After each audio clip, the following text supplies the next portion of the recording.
Hi, it's HardReset, and today I'll show you how to fix battery draining on TCL NxtPaper 70 Pro.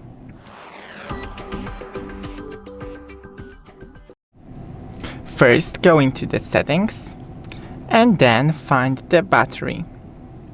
From here we have a power saving mode that you can enable. Also, you have the super power saving mode, but I do not recommend it since it restrains some phone features. Then into the display, lower the brightness right here, or just use the adaptive brightness. Enable the dark mode right here. Scroll down and we have the sleep, and shorten this time to around 1 minute. Also refresh rate, select the 60 Hz right here.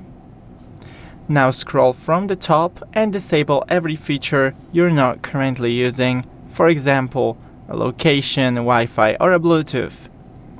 Thanks for watching, don't forget to leave a like and see you in the next one.